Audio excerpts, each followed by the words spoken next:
Today we're going to be talking about one of the greatest novels of all time, Don Quixote. Now, why is Don Quixote one of the most important novels in Western literature? Well, part of that is because of its influence. It is really often credited with being the very first novel. Gabriel Garcia Marquez notes that perhaps no other book after it has really ever done anything new. Don Quixote did it all, and we're continuing to derive from it for the rest of all of the literary world. In short, the book seems to be about a crazy hero who thinks he's a knight-errant, going around trying to right the wrongs of the world in a very delusional way, getting into all kinds of crazy adventures and getting himself beat up a lot. And in the process, we laugh at him, we laugh at his fantasies about reality, the way he seems to see greatness and everything, the way he thinks that he's this wonderful, powerful knight.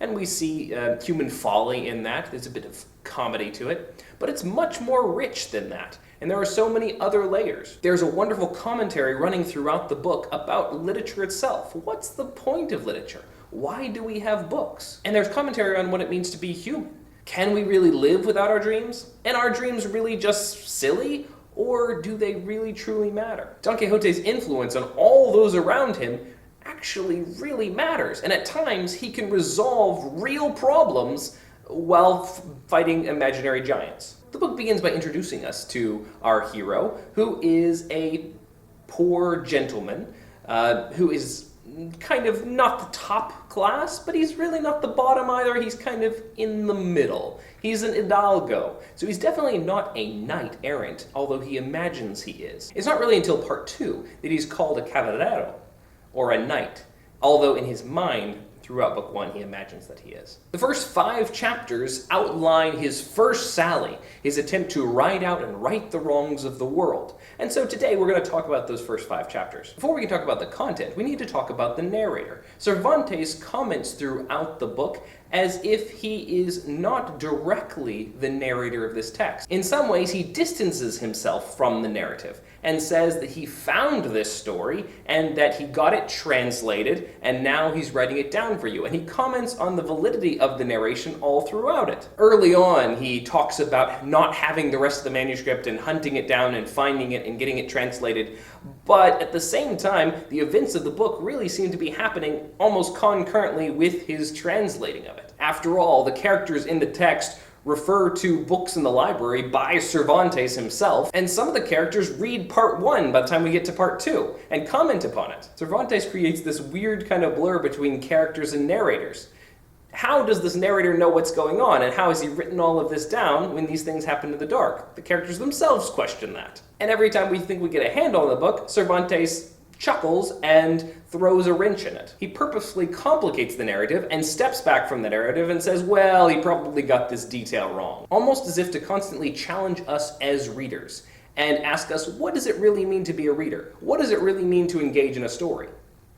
After all, this is a story about stories. Don Quixote goes crazy because he reads too many stories, and then by too thoroughly engaging himself in those stories, he becomes a story. And all the stories that are going on in his mind aren't really happening in front of him, but he thinks they are. In some ways, this whole book is an exploration between author and character and reader. What do all those things mean? And Cervantes is not going to make this easy for us. In his prologue, he says, oh, this is a book talking about how terrible romances are. And frequently throughout the book, some of the characters will say, oh, romances are so bad for you. You should stop reading these knight-errant stories. And yet, it's the romance that really wins out in this book. It's Don Quixote's romance that makes him so lovable. It's Don Quixote's romance that causes him, by accident, to sometimes resolve the whole issues of the story. And it's the loss of Don Quixote's romance that ultimately leads to his death. Maybe we shouldn't live in a world without romance. So chapter 1 begins by describing our hero in a town which the narrator does not wish to relate. He purposefully leaves details out for us. Don Quixote, as we said, is an avid reader, and he spends too much of his time on these complicated books with their really eloquent and flowy language, which is convoluted and confusing to the point where his brains are all twisted and dried up, and he begins to think that he's a knight-errant and he needs to go out and right the wrongs of the world. He has an old suit of armor, although in pieces, and he patches it back together. He makes himself a rather crummy helmet, and he charges out on his old nag, Rosinante, to save the day. And as he rides out, he imagines some great sage telling his story, and he puts language in the mouth of the narrator on how he should be described as he rides out on his first sally. Again, Don Quixote is imagining himself a character in a story, which is kind of ironic because he is a character in a story, although not the same kind of story he imagines. Don Quixote creates himself. And that's very important because it's very unique for a character to suddenly bring himself into being, to create himself. We don't even get his original name, not till much later, and it's called into question. The narrator isn't even sure which version of his name is correct. And so the fact that he creates himself, gives birth to himself, sets the tone for the entire novel. In order to be a proper knight-errant, Don Quixote needs a few things. First of all, he needs to be actually knighted, and this is really a problem for him. He needs to find someone who will knight him. Since he hasn't been knighted yet, he can't officially be a knight-errant, so he resolves to fix this problem right away. The second thing that he needs is a woman to throw his loyalty upon. Now, you may not be familiar with courtly romance and courtly love. If you study Dante or other writers like that, you might see the connection. The hero loves from afar. He's in love with a woman who is completely inaccessible to him.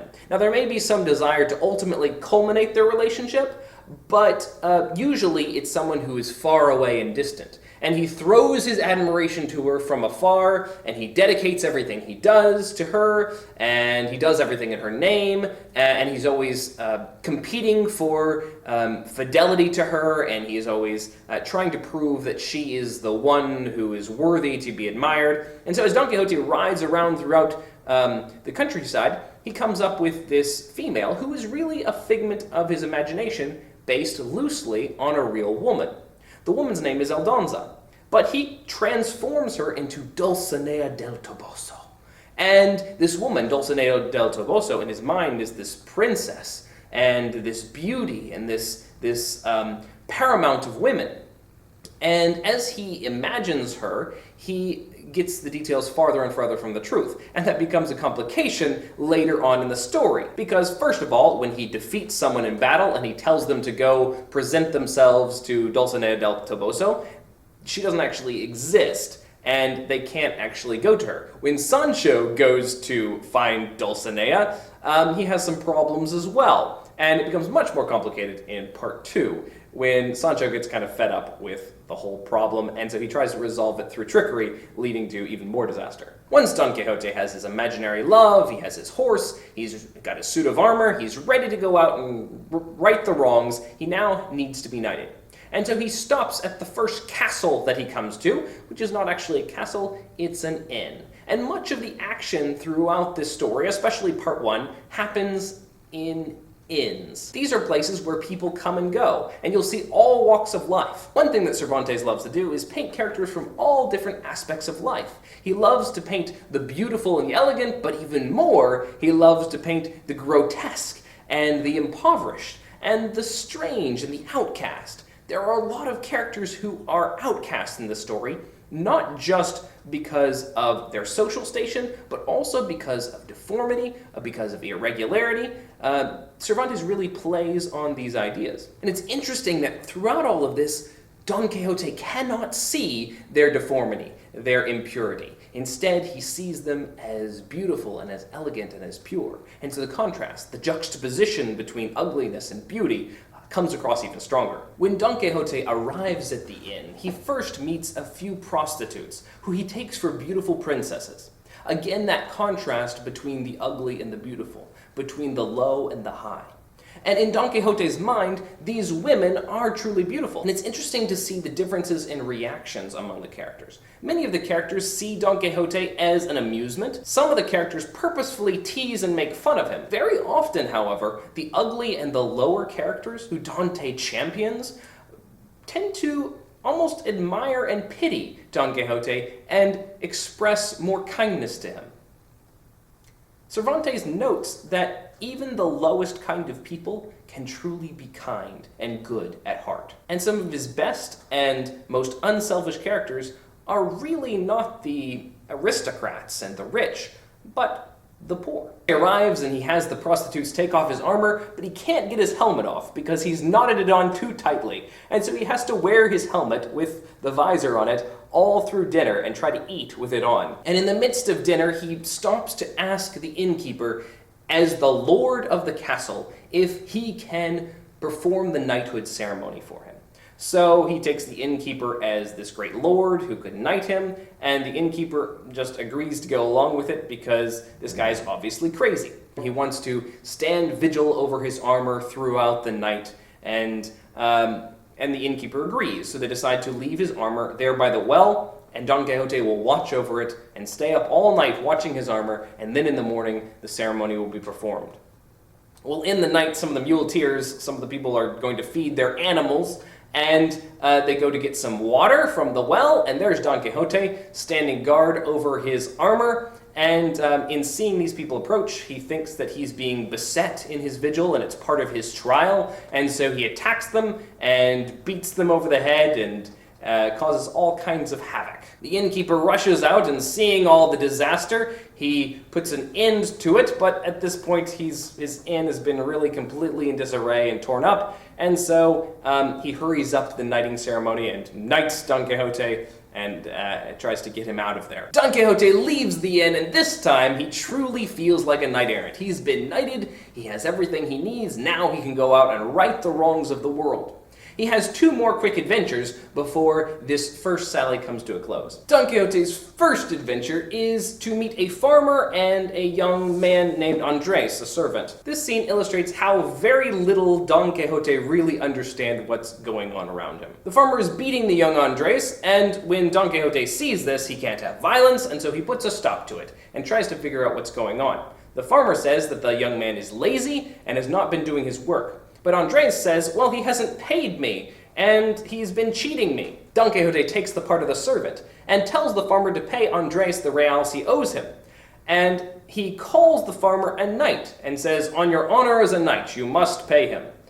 And the farmer says, oh yes, don't worry, I'll take him back to my place, and I'll give him what he deserves.